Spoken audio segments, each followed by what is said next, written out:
A continuación, Noticiero Telesucesos. Clasificación A. Apto para todo público. Un noticiero pensado para usted porque se lo merece. Nos acercamos a la realidad desde diferentes perspectivas. Noticiero Telesucesos. Primera parte del Noticiero Telesucesos con las noticias más importantes del día.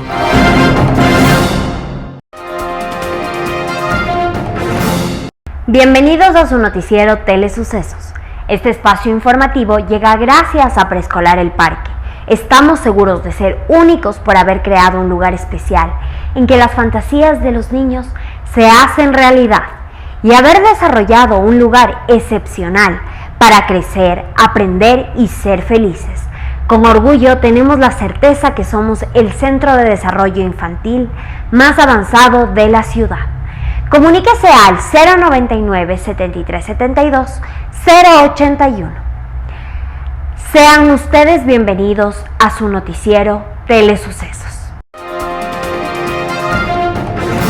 Un día como hoy. Dicen que para conocer a un hombre, lo mejor no es darle pesares, sino poderes, porque cuando un humano tiene gran poder, descubre su verdadera personalidad. Y en Francia, en el siglo XVI, hubo un hombre rico que cuando su hijo nació, pidió que los pobres del pueblo estuvieran en su bautizo para que lo cargaran en aquel momento. Así, mi hijo, dijo el padre del niño, cuando sea mayor entenderá que en el mundo existen otros diferentes a él y aprenderá a respetarlos. El niño se llamaba Michel de Montaigne y tuvo la más exquisita formación para alguien de su época. Cuando Montaigne creció, se convirtió en un intelectual de avanzada para su época, en la cual los humanos se mataban por asuntos religiosos. Montaigne predicó el escepticismo como forma de alcanzar la verdad y el entender al otro, dedicando lo mejor de nuestra capacidad crítica hacia nosotros mismos. Y sobre el descubrimiento de América, Montaigne era crítico y decía: algunos creen haber encontrado el paraíso terrenal y la conquista religiosa de aquellas tierras las ha convertido en un infierno. No deja de sorprender que nuestros europeos se sientan más horrorizados por los dioses de esos amerindios que por las torturas y el exterminio que les estamos causando en nombre de la religión y la civilización.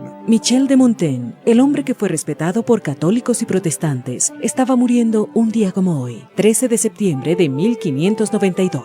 Y nos dejó una huella de lo que alguna vez deberíamos llegar a ser los humanos. Seres racionales, libres de fanatismos, buscadores de la ciencia y la verdad. Las principales noticias del día. Titulares. Sin plan de seguridad a largo plazo, Ecuador se mantiene cerca de Estados Unidos. Estado debe devolver bienes incautados a los Isaías, dice tribunal. Presidente Lasso extiende estado de excepción en cantones de Guayas. En el segmento de opinión, dignidad para todos. En política internacional, contraofensiva. Los editoriales serán de Simón Espinosa Cordero, La Rana, La Consulta, El Escorpión. Talía Flores, el peor momento parlamentario del Partido Social Cristiano. José Hernández, Correa e Isa narcotizan al Ecuador. Noticias del día. Sin plan de seguridad a largo plazo, Ecuador se mantiene cerca a Estados Unidos. Laura J. Richardson, comandante general del Comando Sur del Ejército de Estados Unidos, llegó a Ecuador la tarde del 12 de septiembre del 2022. La oficial mantendrá varias reuniones bilaterales en materia de seguridad. El Comando Sur es uno de los 6 comandos unificados del Departamento de Defensa, el responsable de las operaciones militares estadounidenses en el Caribe, América Central y América del Sur.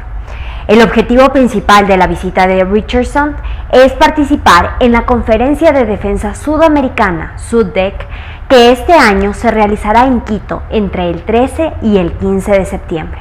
Además, el presidente Guillermo Lasso recibirá a Richardson y al general Daniel R. Hodgkinson, jefe del Buró de la Guardia Nacional. Además de Richardson, en SUDEC estarán los encargados de la defensa de 11 países de Sudamérica, así como observadores europeos y de Canadá. El objetivo de la cita es promover el diálogo entre los jefes de defensa de la región para intercambiar ideas, experiencias y perspectivas.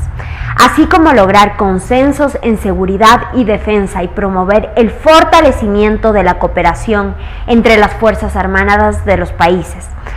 La vista de Richardson y el conclave militar coinciden en el momento en el que el Ecuador se debate sobre el rol de las Fuerzas Armadas.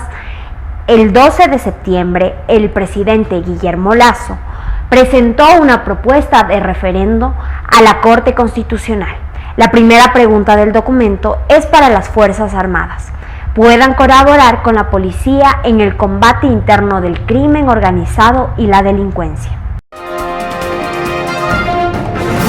Estado debe devolver bienes incautados a los Isaías, dice tribunal.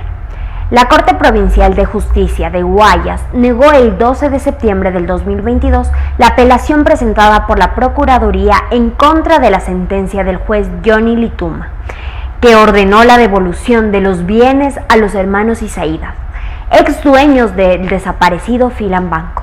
El tribunal declara sin procedencia el recurso de apelación interpuesto y en consecuencia confirma en todas sus partes la sentencia dictada por el juez inferior, según el fallo de la Corte que fue notificado a las partes. Lo anterior significa que el Estado ecuatoriano deberá devolver los bienes incautados a William y Roberto Isaías. Los Isaías califican de ilegales a las incautaciones ordenadas el 8 de julio del 2008 por la entonces Agencia de Garantía de Depósitos para cubrir las pérdidas del ex Filambanco.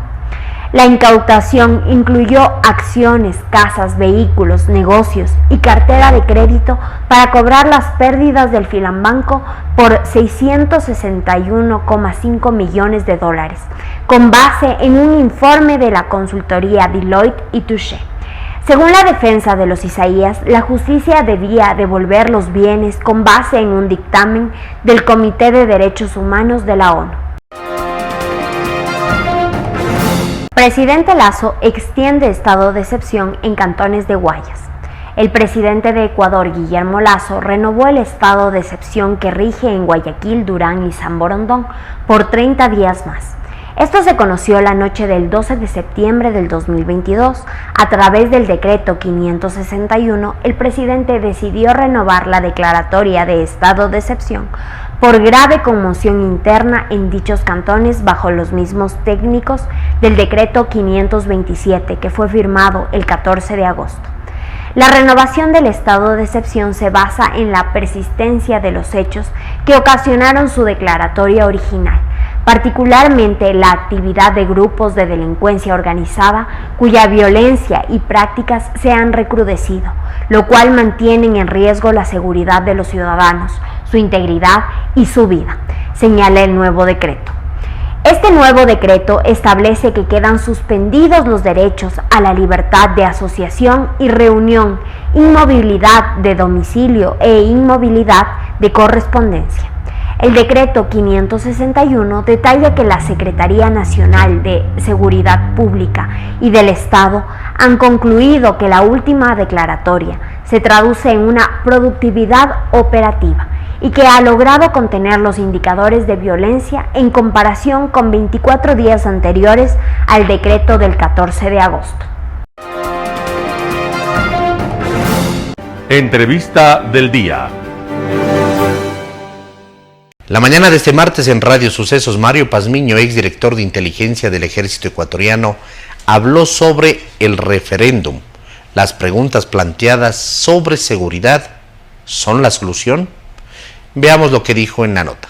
Coronel, buenos días, gracias por acompañarnos. Vamos a analizar entonces estos temas. Primero, las preguntas que tienen que ver con el tema de la seguridad, ¿son la solución, como dijo ayer el presidente Lasso? Son soluciones parciales, estimado Mirto. Muy buenos días con los radioyentes de Precioso Medio de Comunicación. Son soluciones parciales porque la principal consulta que debía de haber hecho el presidente de la República es sobre mantener la actual constitución, que es la que ampara la corrupción y la inseguridad en nuestro país. Debía de haber considerado indudablemente esta pregunta. Sin embargo, de ello, lo que está haciendo al momento es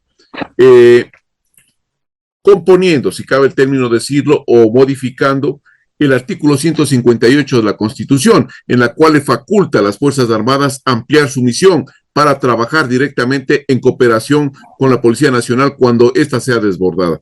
Ese tema me parece importante porque si no el presidente de la República tenía que recurrir a un sinnúmero de decretos de estados de excepción para poder emplear las Fuerzas Armadas. Bajo esta modalidad, pues las Fuerzas Armadas tendrán necesariamente que incluir en su misión este tipo de operaciones. Sin embargo, de eso, Milton, la primera, esto va a ser bien visto por la ciudadanía, porque quiere que exista mayor presencia militar en las calles. Pero no sé si la Corte Constitucional va a considerarlo en ese sentido, porque hay un sinnúmero de normas internacionales, especialmente de derechos humanos, que van a decir, señores, ¿saben qué? No es procedente, no debe de manejarse en ese sentido. Sin embargo, de ello creo que al momento, la situación crítica de inseguridad que presenta el país tiene necesariamente que tomarse medidas extremas, y una de estas es esta. Claro, ese tema que usted acaba de mencionar es importante, coronel, porque existe una serie de jurisprudencias en la Corte Interamericana de los Derechos Humanos, por ejemplo, y también se habla de la regresión de derechos, y ahí cuidado con ese tema. Y también existe una jurisprudencia aquí mismo, ya en el 2015, si no me equivoco, se sacó una norma similar que fue declarada inconstitucional por la Corte Constitucional. Correcto, por eso decía yo que el tema aquí, el momento que llegue a la Corte Constitucional, de pronto va a tener algunos reparos o va a poder, o puede también sufrir algunas modificaciones o anulación de esta pregunta. Sin embargo, de ello creo que aquí se tiene que ver la necesidad que tiene el Estado ecuatoriano, la necesidad que tiene la población y verdaderamente si ese sentir de mayor seguridad es lo que necesita nuestro país. En el otro lado, en el lado operativo, lo primero es, ya no se necesita un estado de excepción, si es que esta pregunta se aprueba, para que los militares estén en las calles apoyando el trabajo de la Policía Nacional. ¿Qué más pasa? Se desburocratiza, dice el ministro de Gobierno, esta operación militar en favor de la seguridad pública. ¿Cómo se desburocratiza?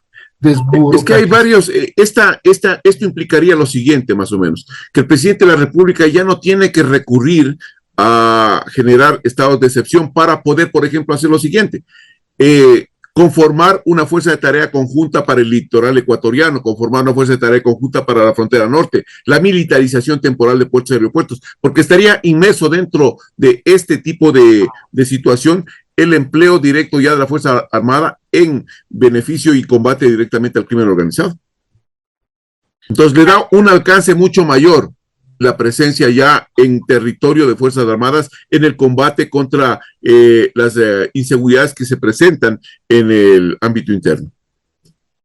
Ahora, coronel, también la segunda pregunta está relacionada con la extradición de ecuatorianos que han cometido crímenes transnacionales. ¿Y usted cómo ve esta situación, esta posibilidad? Y solamente digamos, un antecedente para redondear la pregunta, porque la Constitución actual, la de Montecristi, prohíbe la extradición de ecuatorianos sin importar el delito que hayan cometido. Entonces, ahí está el antecedente y ahí se puede entender por qué esta pregunta. Sí, correcto, pero esto tiene un alcance especial. Yo creo que la ciudadanía de pronto no entiende muy bien la pregunta como tal o el contenido de la pregunta. Y yo le digo esto porque estuve hace un día atrás con un medio de comunicación y creían que es traer a personas ecuatorianas que están cumpliendo condenas en el exterior al interior del país a que vengan a cumplir acá. No, ¿En qué medio, se trata de otra cosa. ¿En qué medio estaría que entendieron eso? No le digo el medio, ahí le quedo. No, mentira, no, usted tiene razón, es verdad, es confuso. Creo que pero muchas preguntas tienen que ser aclaradas. Sí, correcto, y ahí la Corte Constitucional puede modificar las mismas. Pero lo importante aquí es que algunos ecuatorianos que están vinculados al crimen organizado transnacional, al narcotráfico, y que han afectado la seguridad del país y también la comunidad internacional, pueden ser requeridos por otros estados bajo esta modalidad, y entonces ahí sí sería aplicable esta situación. Esto es algo que verdaderamente les pone contra la pared a la delincuencia organizada transnacional, porque recuerdo lo que pasó en los años 80, 90 en Colombia, en México, donde eran tremendas luchas encarnizadas jurídicamente para evitar la extradición, y aún así, pues el pueblo de estos países, pues abordó para que sean extraditados hacia el exterior y vayan a cumplir las condenas en otros países. Por su parte, Álvaro Maldonado, presidente ejecutivo de la industria farmacéutica de investigación e innovación, en Radio Sucesos esta mañana habló sobre el Día Mundial de la Seguridad del Paciente. Escuchemos lo que dijo. Bueno, la seguridad del paciente durante la prestación de servicios de salud seguros de alta calidad es un requisito, obviamente, para que se fortalezcan los sistemas de atención de la salud y así poder avanzar hacia una cobertura sanitaria universal. Pero 4 de cada 10 pacientes que sufren daños en la atención sanitaria primaria y ambulatoria, y hasta el 80% de estos daños se pueden prevenir, según ha mencionado la Organización Mundial de la Salud. Y bueno, de este tema vamos a hablar en el marco del Día Mundial de la Concienciación sobre la Seguridad del Paciente, que se conmemora cada 17 de septiembre. La industria destaca su rol activo en materia de farmacovigilancia, haciendo responsablemente su parte para identificar, cuantificar, evaluar y prevenir los posibles riesgos derivados del uso de los medicamentos, lo que permite tomar decisiones para hacer más seguro su uso. Algo muy importante, sin duda, gracias a Álvaro Maldonado, presidente ejecutivo de la IFI, de la Industria Farmacéutica de Investigación e Innovación. Gracias, Álvaro, por estar con nosotros. Bienvenido. ¿Y qué nos puede comentar respecto a, bueno, el Día Mundial de la Seguridad del Paciente y todo lo que podemos conversar en el marco de este día? Buenos días y gracias por su invitación, gracias también por tratar este importante tema. Ustedes saben que la salud, y después de atravesar esta dolorosa pandemia a nivel mundial, obviamente nos ha permitido a todos, ¿no es cierto?, darnos cuenta de la importancia y sobre todo lo frágiles que somos en términos de salud y la importancia de que debe tener justamente la concientización sobre la seguridad del paciente. Como bien mencionabas, se conmemora el 17 de septiembre y en ese sentido queremos destacar realmente el rol activo y el enorme esfuerzo que hace justamente la industria farmacéutica de investigación, que destina muchísimos recursos justamente para cumplir con este objetivo, que es el principal, que es la seguridad del paciente. Lo que nosotros buscamos es justamente garantizar el bienestar, la seguridad de las personas en su relación con los medicamentos durante todos los procesos, desde la investigación, el desarrollo, después la fabricación, la comercialización y el buen uso de los medicamentos. Lamentablemente las cifras que tú has dado son reales y existe muchísimas oportunidades de mejora a nivel mundial, ¿no? De acuerdo también a la OMS, a más de las cifras que tú pudiste dar. Actualmente al año se producen alrededor de 134 millones de eventos adversos que son justamente provocados por una atención que no ha sido segura en distintos hospitales, sobre todo de países de ingresos bajos y medios. Y esto provoca alrededor de 2.6 millones de muertes de estas malas prácticas, ¿no? Este 15% de la actividad y el gasto hospitalario es un resultado directo de este tipo de eventos adversos de los países de la OMS con la cooperación y el desarrollo económico. Es por eso que nosotros realmente queremos prender estas alertas, ¿no? Y mencionar obviamente el compromiso que tiene la industria farmacéutica de investigación para que haya efectivamente buenas prácticas y haya un menor impacto, sobre todo sobre aquellos pacientes más vulnerables y de países en desarrollo. Un panorama de noticias para su estatura intelectual.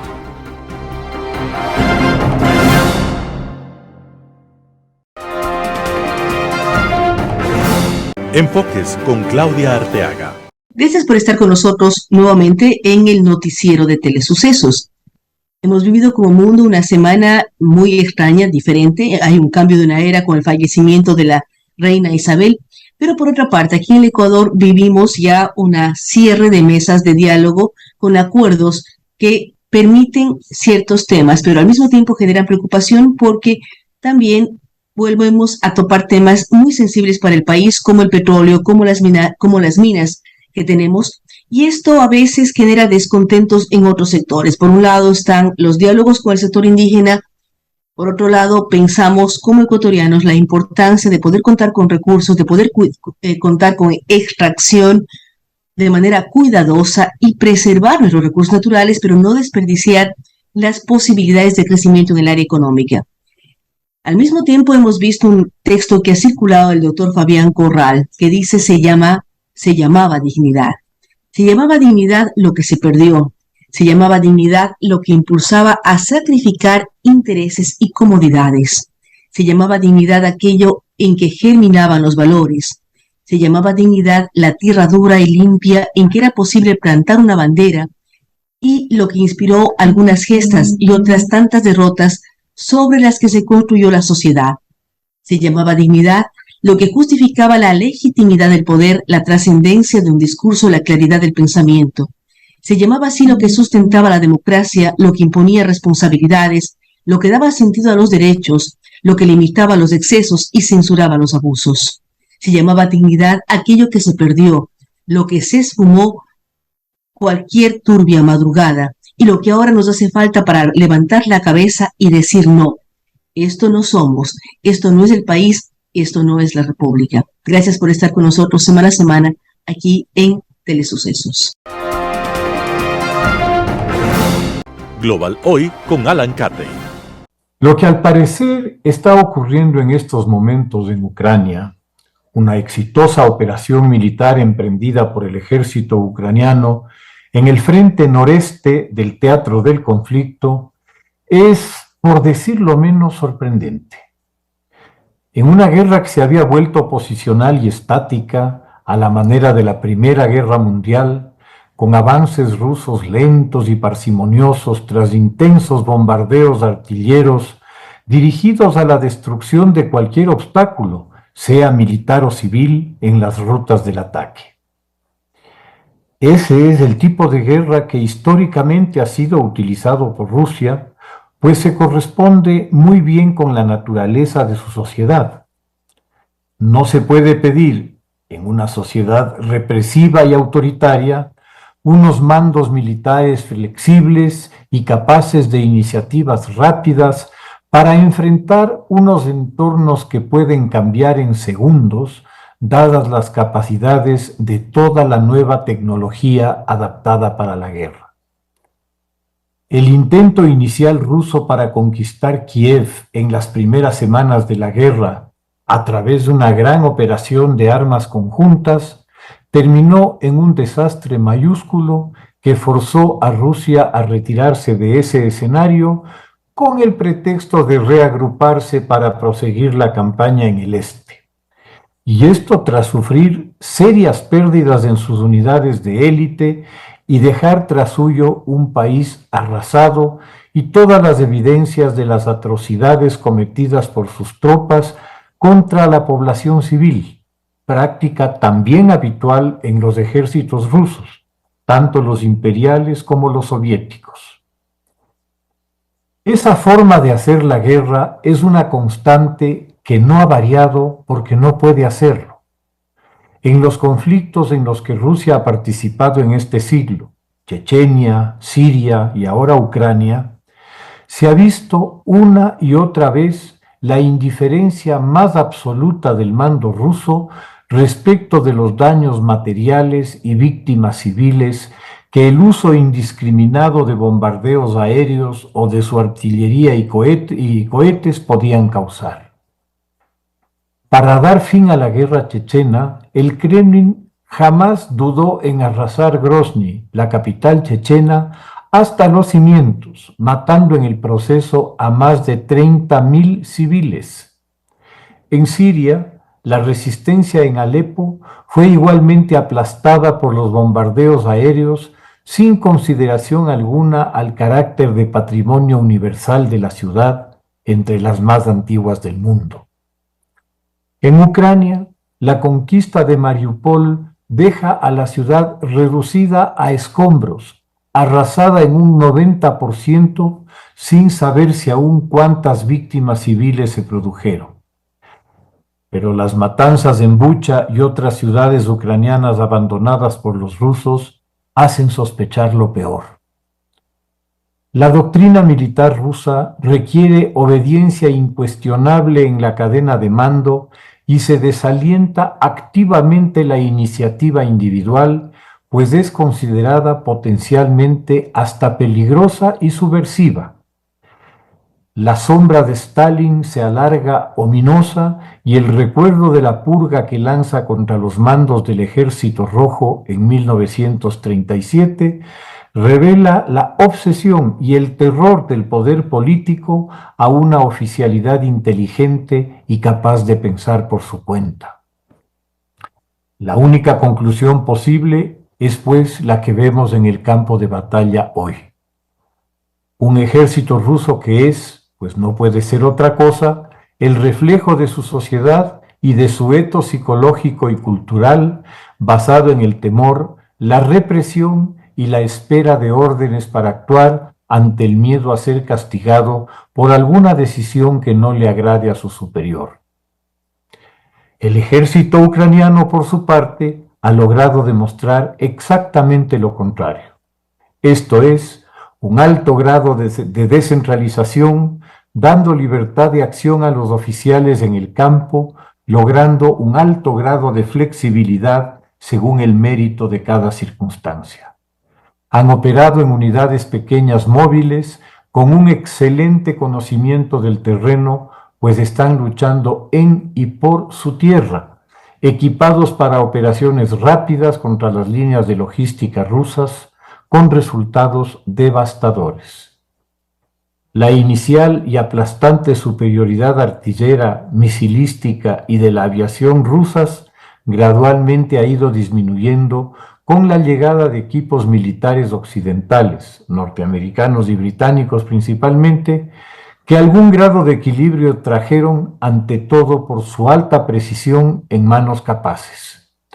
Estos medios han permitido al mando ucraniano atacar los centros de mando y depósitos de municiones y armamento ruso, y parecería que lo han hecho con gran efectividad.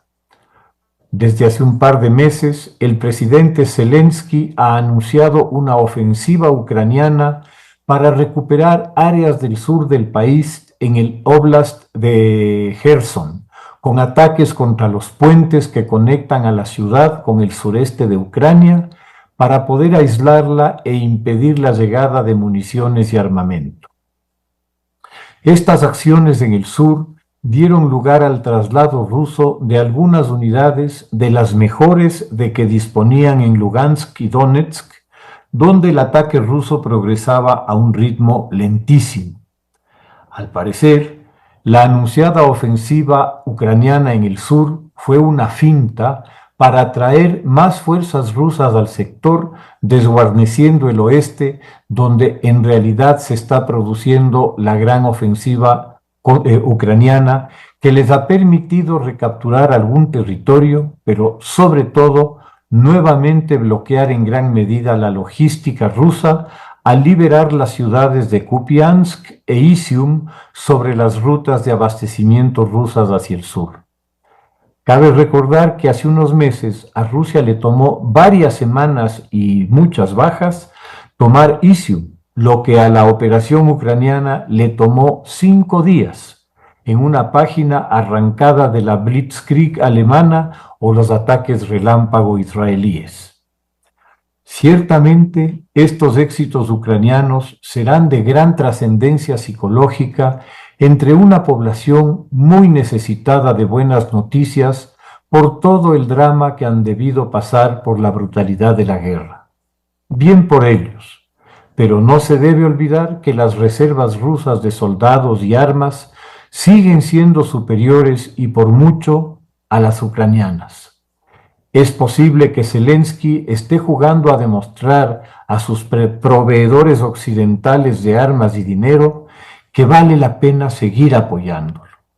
Es obvio que en este momento el principal riesgo para Ucrania es quedarse sin ese apoyo por parte de la Unión Europea, al menos por las dificultades que ésta puede enfrentar ante el corte del gas ruso de cara al invierno, lo que podría provocar fisuras entre los países occidentales.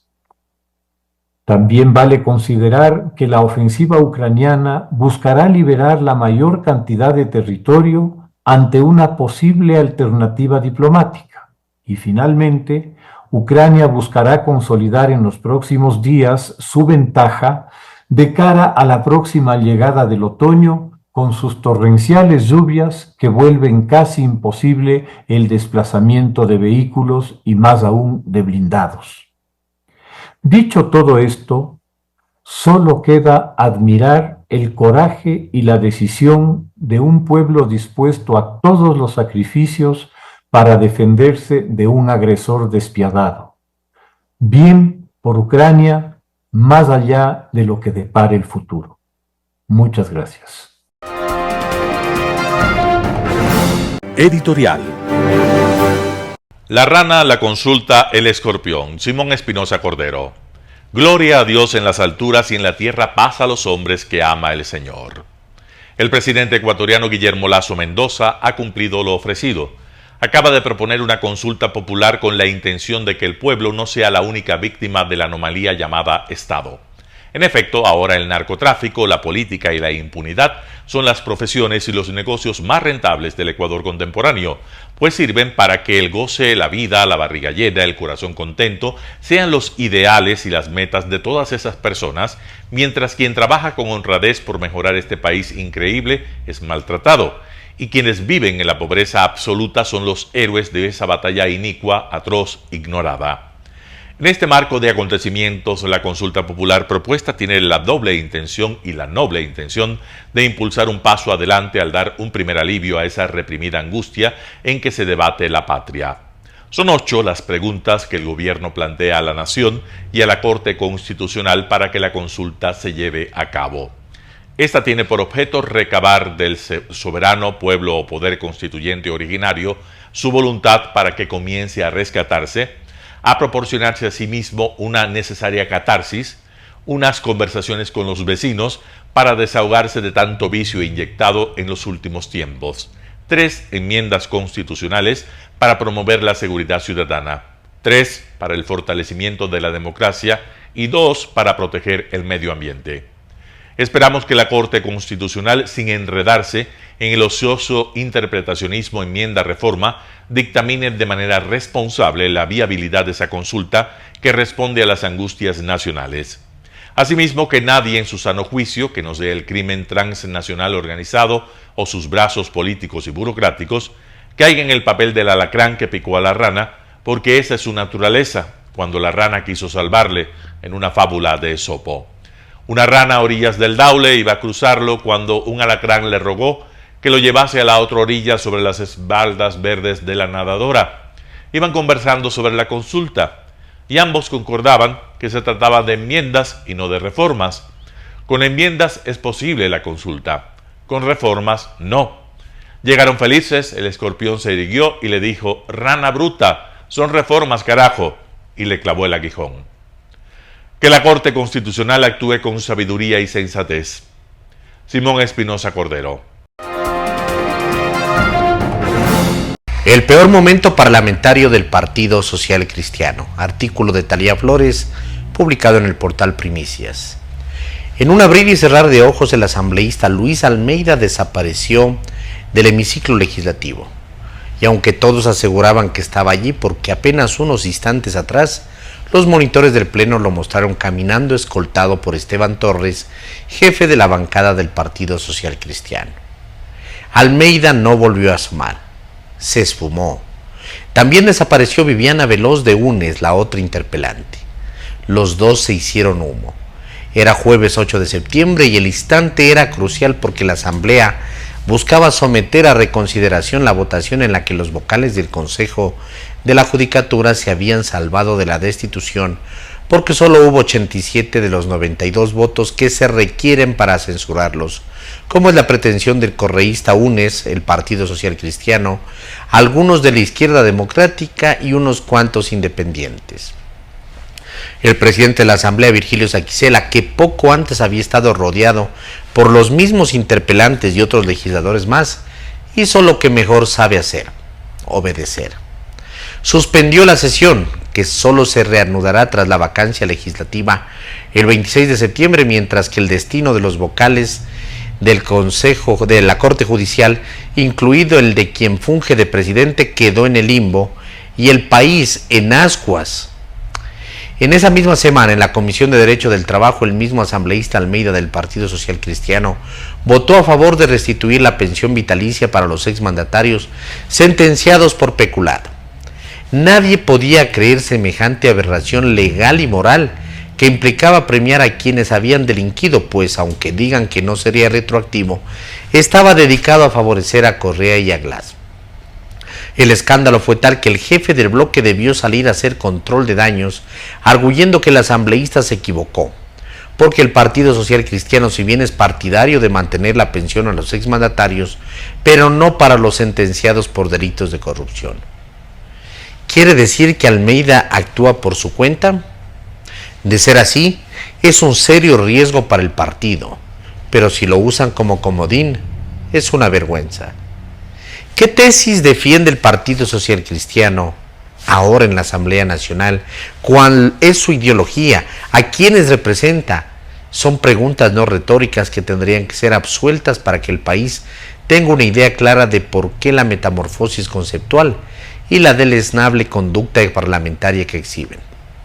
El país mira con asombro cómo el Partido Social Cristiano y el correísmo caminan hoy de la mano en los temas más sensibles que se tratan en la legislatura, en especial en los que tienen que ver con el destino de los organismos de control y sobre todo los de justicia, dejando un reguero de dudas y mucho asombro sobre sus verdaderas intenciones, ya que de Correa se sabe que quiere deshacer las sentencias en su contra y lograr la impunidad.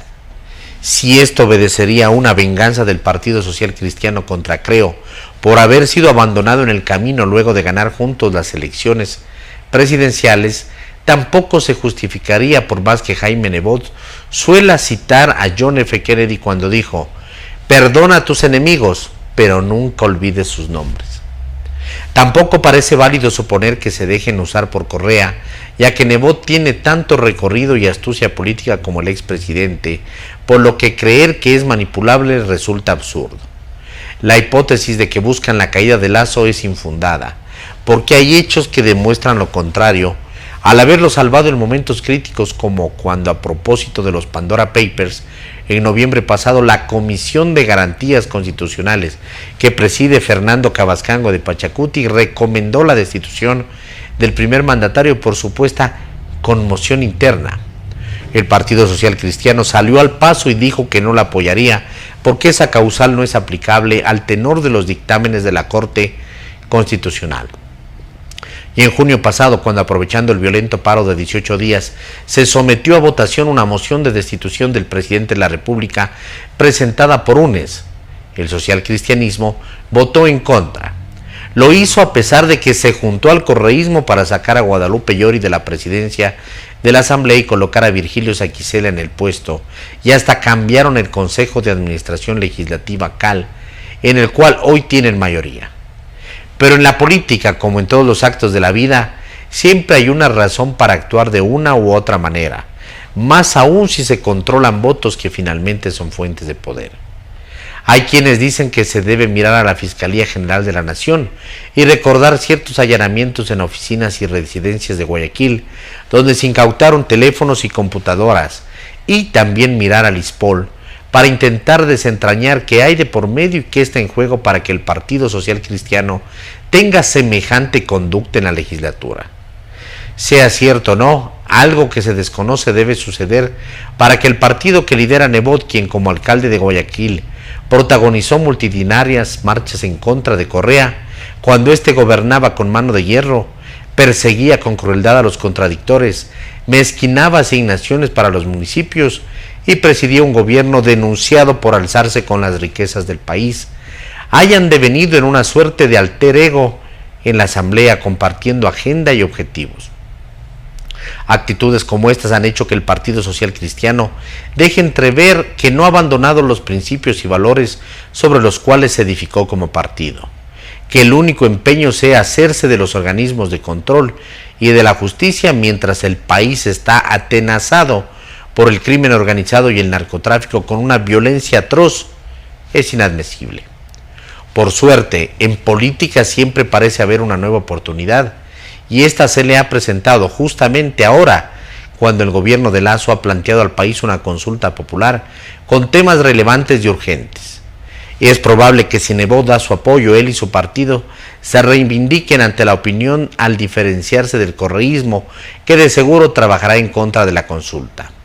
De ser así, el Partido Social Cristiano podrá decir que ha superado su peor momento parlamentario. Artículo de Tarea Flores publicado en el portal Primicias. Correa e Issa narcotizan al Ecuador. José Hernández, 4 Pelagatos. La sesión de hipnotismo colectivo continúa. Ecuador está bajo el ataque de la delincuencia común y de la delincuencia del narcotráfico. ¿Y qué hace en la asamblea el correísmo, los radicales de Pachacutic y los renegados de la izquierda democrática que han vuelto a ese partido? Calificar en el CAL un juicio político contra el ministro encargado de la seguridad, Patricio Carrillo. Se dirá que solo se calificó que la solicitud cumpliera los requisitos, pero no es así. En la Comisión de Derechos Colectivos ya se vio, el 3 de agosto, que lo que quieren los asambleístas de Correa, Issa y sus aliados es sacar al ministro del cargo, no por ceguera. Esos partidos, no todos los Pachacutic y no todos de la izquierda democrática, tienen vínculos con aquellos que el ministro Carrillo combate, pues ese es su deber como servidor del Estado. El pretexto, esgrimido por 2 asambleístas de la izquierda democrática, Lucía Plasencia y Joana Moreira, para plantear la censura y la destitución del ministro, es un verdadero atentado contra el sentido común. Lo acusan de incumplimiento de funciones durante los 18 días de violencia perpetrados por Leonidas Issa y sus manifestantes en junio pasado. ¿Incumplimiento del deber?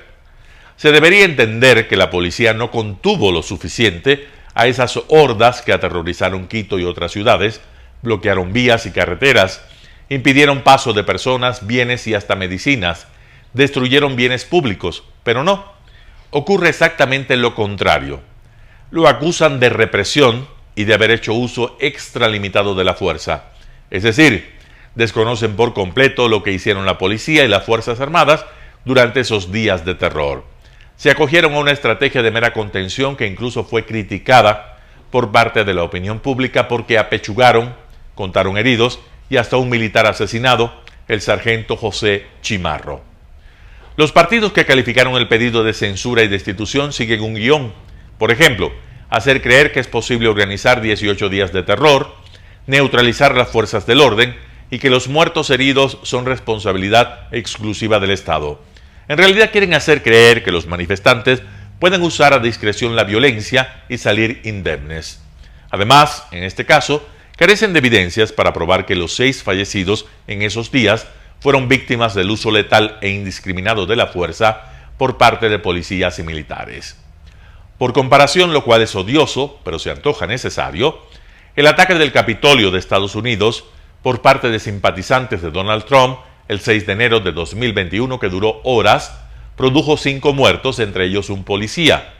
De los 800 manifestantes acusados de delito, 300 se declararon culpables.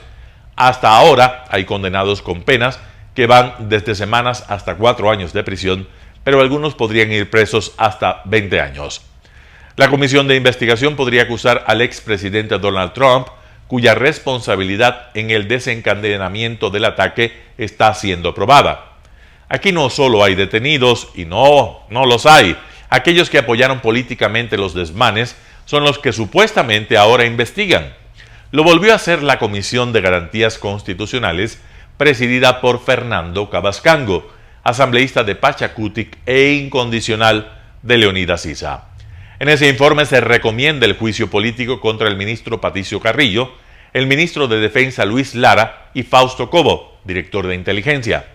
La diferencia con lo ocurrido en el Capitolio en Washington no solo muestra la naturaleza bananera de la política en el país, retrata la diferencia abismal entre la institucionalidad de esa democracia y la criolla. Aquí la opinión participa sin chistar a una sesión de hipnotismo cuyo objetivo es el desmonte institucional por parte de grupos absolutamente autoritarios. El correísmo, olvidando lo que dijo e hizo contra los indígenas durante sus gobiernos, ahora articula con Issa la captura del Estado usando la calle, la política y la ley. Secuestran la sociedad mediante la violencia, En la Asamblea fabrican informes para culpar al Estado, amnistían a los culpables que la Fiscalía no lleva ante los jueces y enjuician a los ministros encargados de velar por la seguridad del país. Se trata de hacerles entender que cuando ellos activan sus golpes de Estado, no deben defender a las instituciones ni a los gobiernos legítimamente elegidos en las urnas. José Hernández, 4 Pelagatos. Noticias internacionales. Nuevos enfrentamientos fronterizos entre Armenia y Azerbaiyán preocupan a la comunidad internacional. Las tensiones vuelven a dispararse entre Armenia y Azerbaiyán tras nuevos enfrentamientos en los que habrían muerto al menos 49 soldados armenios. El Ministerio de Defensa de Armenia publicó imágenes de tropas azeríes cruzando supuestamente la frontera hacia territorio armenio. Estas imágenes no han sido verificadas de forma independiente. Entre tanto, el primer ministro de Armenia, Nikol Pashinyan, declaró en el Parlamento que las fuerzas de Azerbaiyán habían bombardeado unidades armenias. Dijo que Armenia pedirá oficialmente ayuda a Rusia en virtud de un tratado de amistad entre los países. Y un portavoz del Ministerio de Defensa azerí afirmó que su país había respondido ante lo que denominó objetivos militares legítimos tras las provocaciones de Armenia. Negó que las fuerzas azeríes hubieran intentado cruzar la frontera. Ambas partes están inmersas en un conflicto de décadas por Nagorno-Karabaj. Azerbaiyán tomó el control de amplias zonas del territorio en una guerra de 6 semanas en 2020 en las que murieron 6.600 personas. Terminó con un acuerdo de paz mediado por Rusia. Francia dice que remitirá este último episodio de violencia al Consejo de Seguridad de la ONU. La desbandada rusa en Kharkov despierta duras críticas contra el Kremlin. Decenas de tanques rusos abandonados, todo tipo de armas y municiones dejadas en el lugar. Son signos evidentes de una huida precipitada del ejército ruso en la región de Kharkov ante el avance ucraniano. Las fuerzas de Moscú han huido de una veintena de localidades, algunas de ellas de gran importancia estratégica. Los rusos estuvieron aquí por la mañana. Después, al mediodía, de repente empezaron a gritar salvajemente y comenzaron a huir, marchándose en tanques y vehículos blindados, relata este residente de la región de Kharkov.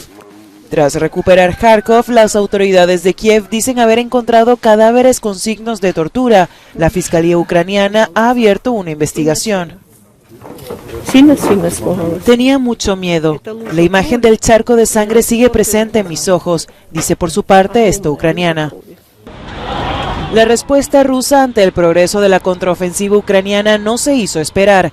Varios misiles cayeron este lunes en la ciudad de Kharkov, la segunda más grande del país. Una persona murió al impactar un misil en un edificio de la administración policial.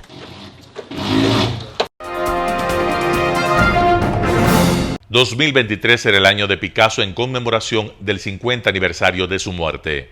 2023 será el año Picasso. Se celebrará con 42 exposiciones del genio del cubismo, conmemorando el 50 aniversario de la muerte del artista malagueño y ahondando en su figura y su carácter revolucionario. Este lunes, en el Museo Reina Sofía de Madrid, ante el emblemático Guernica, los ministros de Cultura de España y Francia presentaron las actividades conmemorativas. Nuestro objetivo, en definitiva, es reivindicar el legado artístico de Picasso y la vigencia de su obra. Si hay un artista que define el siglo XX, que lo representa con toda su crueldad, su violencia, su pasión, sus excesos y sus contradicciones, este artista es sin duda Pablo Picasso.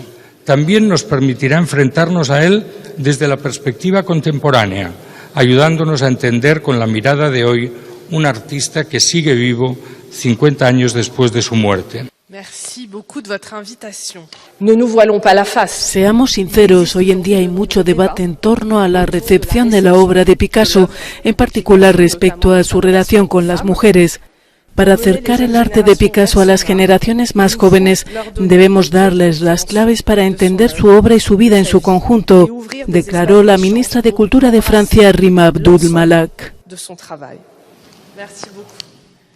De Nueva York a París, pasando por Málaga y Madrid, 38 grandes instituciones de Europa y Estados Unidos acogerán un amplio programa en torno a Picasso que comenzará el próximo mes de octubre y se prolongará durante todo el año 2023.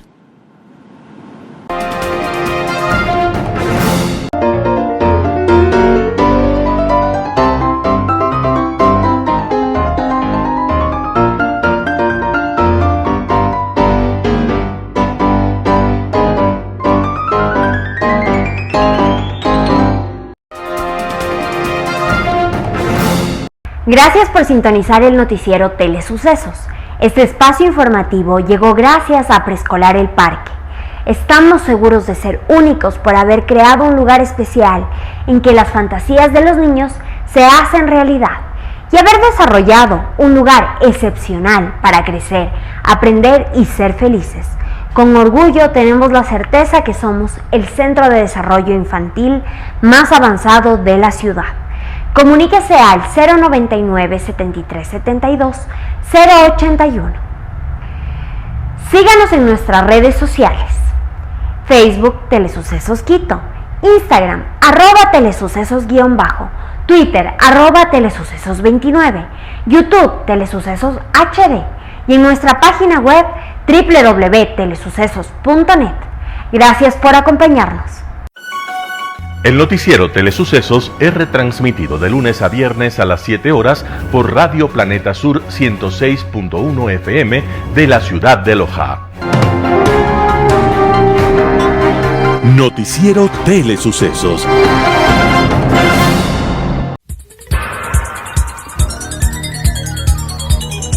Las opiniones vertidas en este espacio por la producción y dirección del programa son de exclusiva responsabilidad de sus autores y de quienes intervienen en ellos.